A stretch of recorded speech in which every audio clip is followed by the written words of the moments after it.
Aloof roommate is physically linked to my water cup. I twist the cap and he groans. I take a sip and he licks his lips. But when I poured bubble tea into it and took a few hard pulls on the straw, he lunged at me and snatched the cup away. Don't suck. My cheap plastic water bottle hit the dorm floor and shattered. Great. My roommate, Sebastian, slid a drawer open and pulled out a cup. Here, take this. It was a glass tumbler. High quality stuff. It had these transparent purple lavender flowers swirling around the glass. The lid had a small, tight silicone hole tailored for a straw. It looked brand new. Pristine. I was honestly a little shook. Thanks, man. He avoided my eyes, turning his back to me to focus on his gaming rig.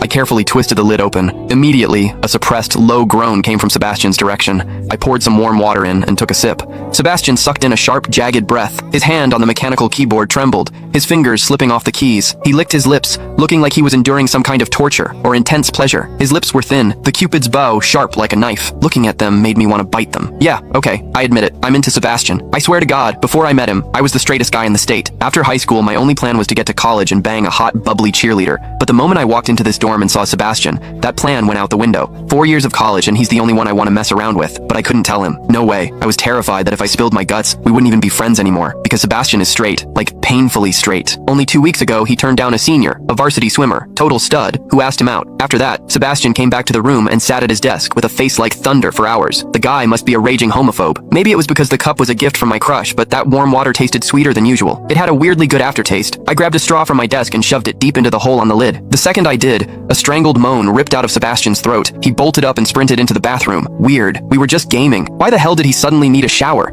He didn't even grab a change of clothes or a towel. My hearing has always been too good for my own good. Through the thin bathroom door, I heard whimpery, muffled sounds. Soft, hot, suppressed. As a dude, I knew exactly what that sound was. He was jerking off. When I get horny, I usually wait until lights out and hide under the covers like a rat. But Sebastian, it's the middle of the damn day and he just goes for it? Talk about high testosterone. Sebastian is gorgeous. He's got that cold, don't touch me vibe, but his eyes are sharp, almost like a fox. He looks like a priest who's secretly a sinner, tempting as hell. I've heard people say his smile is killer, but I've never actually seen it. Sitting there, I couldn't help but picture what was happening behind that door. That aloof, icy face flushed with heat, his lean, muscular body, the veins popping on the back of his hand as he gripped himself. Does he keep that cold expression even when he's beating his meat? My thoughts were getting way too dirty. My face felt hot. After a long time, I heard a final, guttural grunt from the bathroom. The door clicked open, and Sebastian walked out. His face was bright red, a sheen of sweat glistening on his forehead. There was a visible tooth mark on his lower lip where he'd bitten down too hard. He walked straight to his wardrobe, grabbed fresh clothes, and went right back into the bathroom. Then the shower turned on. Okay, now he was actually cleaning up. The mental image of him panting in there made my throat dry. I grabbed the glass tumbler again and chugged a few large gulps. The water in the bathroom stopped, then started again. It took him forever to come out. When he finally did, he looked at me with this weird, resentful glare. Strange. Was I imagining things? Sebastian sat back down to game, and I poured myself another refill. I wasn't really thirsty anymore, but I began— Click the link on the homepage to watch the full follow-up for free.